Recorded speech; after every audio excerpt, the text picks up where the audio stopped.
Tadi kita bersama dengarkan bacaan yang pertama dari Nabi kecil Habakuk. Dia memang hidup kira-kira 2600 tahun yang lalu dalam suatu situasi yang tidak mudah. Tadi kita dengarkan, dia putus asa, dikatakan penindasan. Lalu diharapkan Allah itu menolong mereka, Allah yang membebaskan mereka dari perbudakan di Mesir. Tetapi ternyata dia mewartakan kabar yang baik, tetapi dia menghadapi ketidakadilan.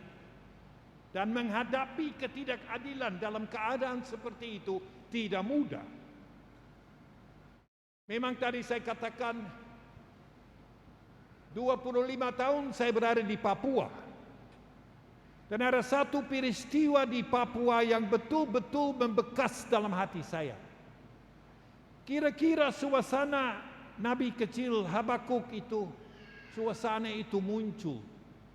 Pada waktu itu saya di pantai selatan, daerah Mimika, atau sekarang memang kota besar itu dibangun di situ itu Timika.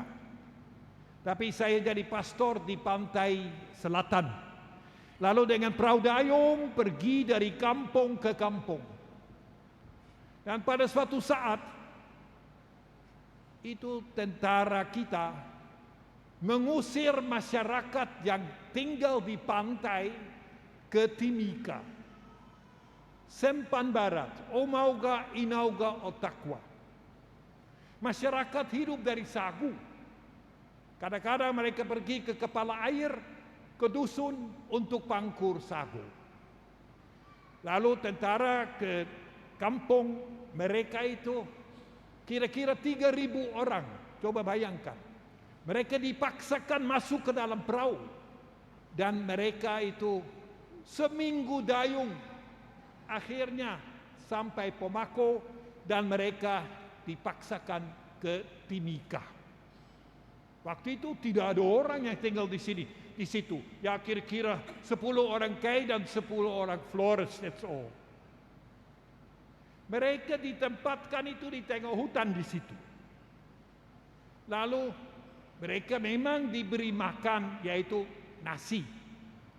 Beras diberi dan mereka sendiri masak. Tapi apa yang terjadi? Tidak ada air bersih. Lalu mereka ambil air dari sungai Aikwa, di mana Freeport itu buang limbah mereka. Sehingga apa yang terjadi? Dalam waktu dekat, banyak sekali orang itu meninggal. Lalu saya tinggal di tengah-tengah mereka. Nasinya bukan putih, melainkan abu-abu. Lalu saya hampir setiap hari antar orang ke pekuburan. Dan 2 kali, 3 orang pada satu hari. Dan ini memang bukan saya anggap mereka sebagai saudara dan saudariku. Memang mereka adalah saudara dan saudariku. Saya belajar banyak daripada mereka ini. Lalu makin tak berdaya, dikonfrontasikan dengan ketakberdayaan itu. Akhirnya saya coba duduk dan mulai mikirkan kira-kira bagaimana ya, saya harus buat apa. Masyarakat sudah putus asa, tidak tahu lagi harus apain dalam keadaan ini. Akhirnya saya katakan sudah, emergency call, sudah saya berangkat dengan Cessna pesawat kecil ke Jayapura, bertemu dengan Bapak Uskup. Dan saya minta kepada Bapak Uskup, bolehkah saya berbicara dengan gubernur? Bolehkah saya berbicara dengan Pangdam? Supaya saya itu mau undang mereka datang ke tempat di mana mereka tinggal, yaitu di Timika, di hutan di sana. Bapak Uskup menyetujuinya. Lalu akhirnya mereka tanyakan sama saya, apa yang terjadi di sana? Saya bilang sama gubernur, Bapak Gubernur, lebih baik Bapak dengarkan dari masyarakat sendiri. Pangdam juga. Lalu akhirnya seminggu kemudian mereka dengan helikopter Puma itu pergi ke tempat itu. Lalu mereka bertemu dengan masyarakat. Luar biasa. Pikir di mana Tuhan itu kok tidak mau membantu keadaan masyarakat itu meninggal bertubi-tubi. Mau bagaimana? Tetapi akhirnya ternyata Tuhan hadir. Gubernur dengan Pangdam itu sudah berbicara dengan masyarakat. Mereka pergi juga ini ke kepala air itu, ke tempat sago mereka, melihat bahwa itu memang daerah yang subur. Mereka juga dengarkan bahwa anak-anak kecil menangis dan minta, "Mama minta sagu." Kalau kalian makan roti, seolah-olah tidak makan. Demikian juga untuk mereka di sana. Mereka biasa makan sagu. Kalau tidak dapat sagu, tidak kenyang. Akhirnya helikopter dengan gubernur dan Pangdam terbang ke Kokunau di mana saya berada. Lalu ada anak muda datang lari ke pastoran. Pater dicari oleh tentara. Oh, enggak apa-apa, mari. Datang saja. Lalu Pangdam dan gubernur itu duduk, diberi minum, dan mereka mulai berbicara. Mereka katakan, kami sudah berbicara dengan masyarakat. Kami sudah lihat penderitaan mereka. Memang tidak bisa jalan terus demikian. Kami dengan helikopter juga pergi ke tempat di mana mereka tinggal sebelumnya. Lalu kelihatan jauh lebih subur. Kami sudah putuskan, Pangdam dan gubernur, masyarakat boleh kembali lagi ke tempat asal mereka. Lalu saya tanyakan kepada gubernur dan Pangdam, "Bapak, bolehkah saya ikut?" "Tentu, Anda pastor atau tidak?"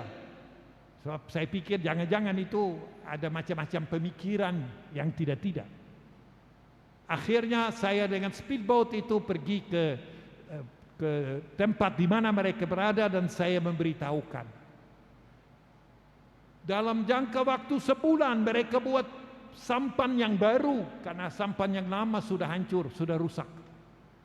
Lalu 3.000 orang sebulan kemudian setelah Pangdam dan gubernur datang, mereka berdayung 1 minggu lamanya. Saya ada di tengah-tengah mereka seperti Musa mengantar bangsa Israel kembali ke tanah terjanji.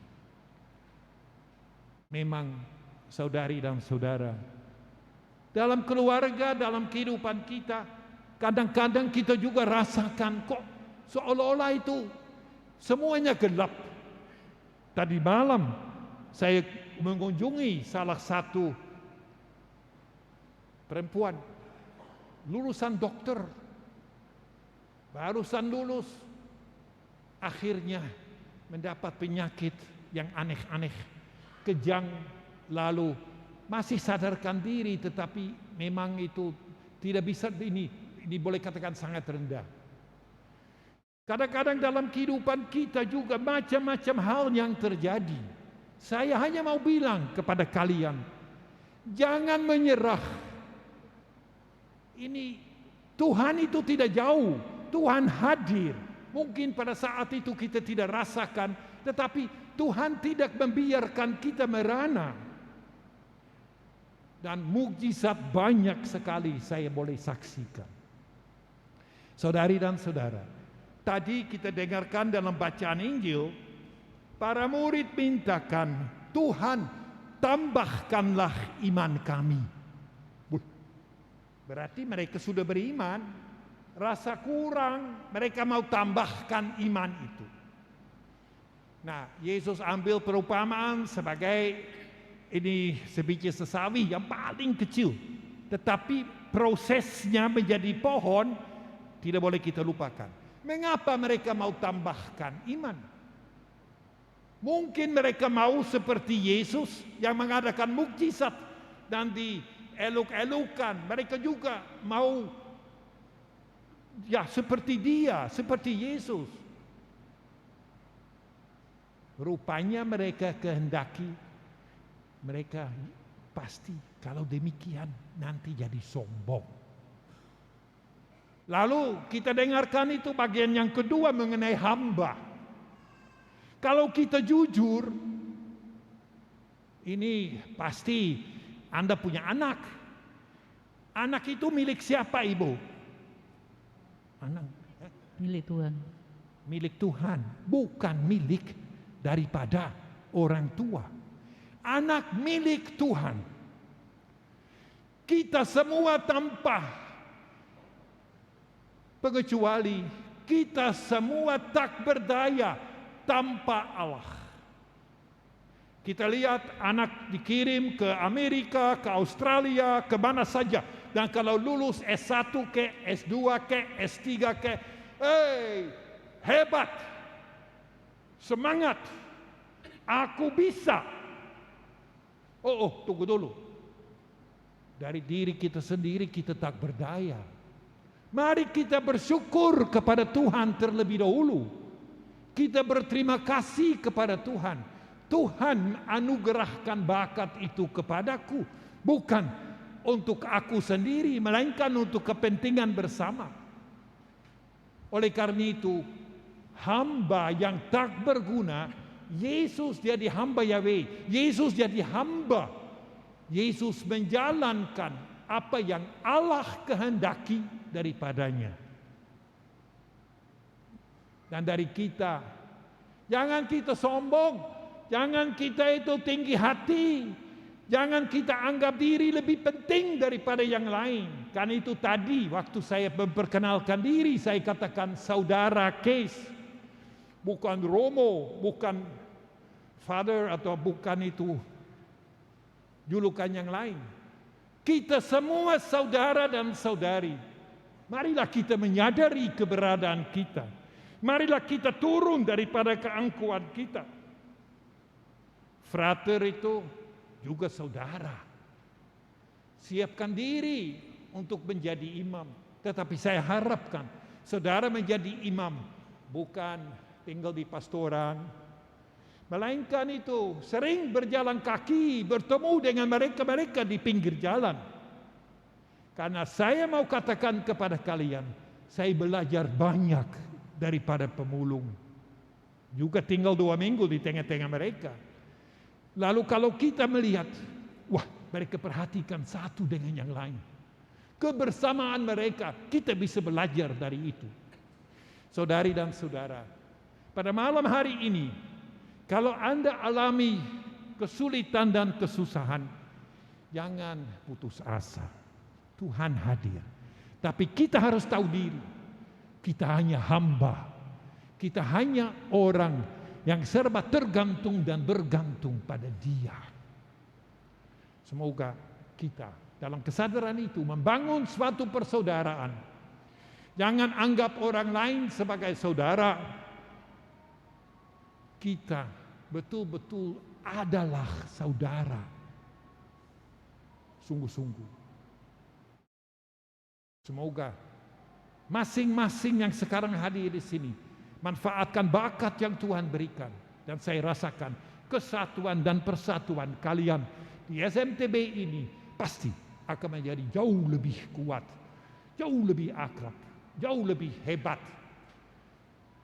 Nanti kalau kita hembuskan nafasnya yang terakhir, Ibu rambut sudah putih ya, kita tidak tahu, Bapak juga, kita tidak tahu kapan Tuhan katakan sudah cukuplah, marilah datang kepadaku. Kita tidak bisa bawa apa-apa. Duit tidak bisa bawa. Barang tidak bisa bawa. Kita bisa bawa apa yang kita buat untuk orang lain. Selamat berjuang bersama. Mari kita menguatkan satu dengan yang lain. Kita beriman. Mungkin kadang-kadang itu rasakan itu, aduh, ini mana Tuhan? Tapi sabar. Tuhan itu pasti akan perlihatkan kekuasaannya kepada kita. Amin.